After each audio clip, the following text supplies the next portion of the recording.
it was funny. Clayton Haskell, who's back the director of the film, and he was on a Discovery set, probably like 2.5, 3 years ago, and it was a ridiculous set that they made me do, and I had some corny lines, and Clay just made it like hilarious to be there.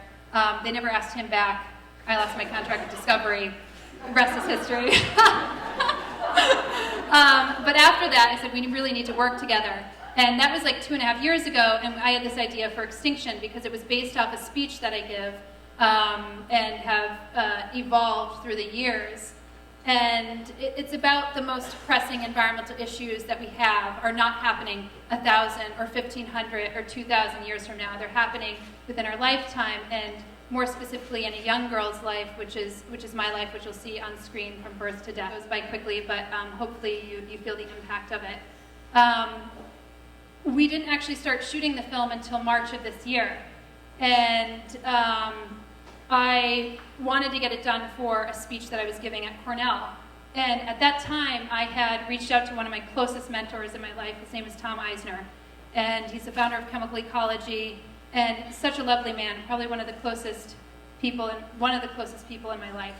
It was almost like an extended family member. We just had this really unconventional relationship of teacher-student, even though I wasn't his student, but we shared a lot of the same values and thoughts. And I reached out to him because he was suffering from Parkinson's, and I told him I was coming up to Cornell, and I hadn't seen him in so long, largely because he didn't want to be seen.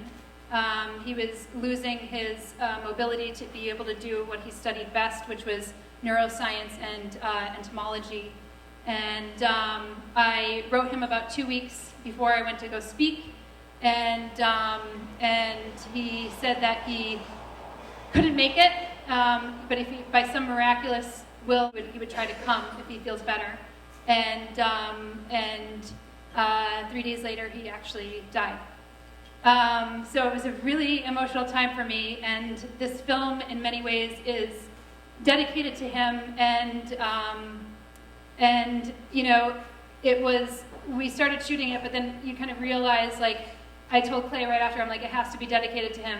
It was the first time in my life that I actually felt real loss. And I just want to thank one other person here tonight, which is Damon, because I know you flew all this way. It's not necessarily just for my film, but you're the one person that I was able to turn to actually talk about this, because it was a very important person in my life. So thank you.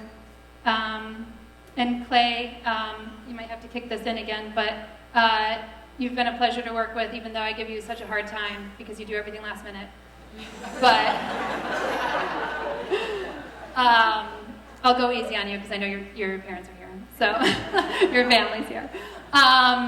But you have to understand that Clay and I have such an amazing creative chemistry together when it comes to film, and we didn't even have to storyboard this film. It was kind of like my vision with his vision. It was like a co-author of some beautiful book. And I just enjoy shooting with Clay, and I feel like it's no holds bars, like nothing, there's no, boundaries when it comes to what we create, and that only makes a much better film.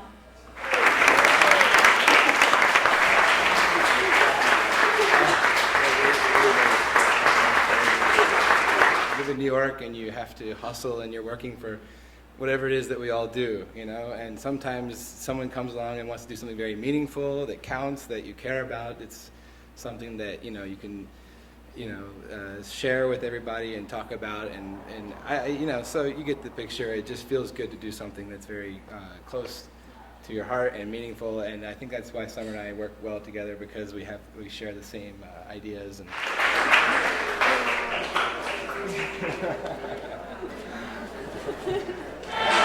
I thought it was very poignant and very beautiful. I thought it was perfect for the age that we live in. I was blown away by the film. Summer Rayne has this unique ability to just speak the truth with her every gesture and her every word. The cause is so important and so intense, and yet she emanates calmness. This is the sort of thing that she inspires every day in her ordinary work, and now to get to see it in one film that was so brilliantly produced, it's really a contribution. I was really moved. I almost started crying, and it was like checking out all of the other people, like, are they crying?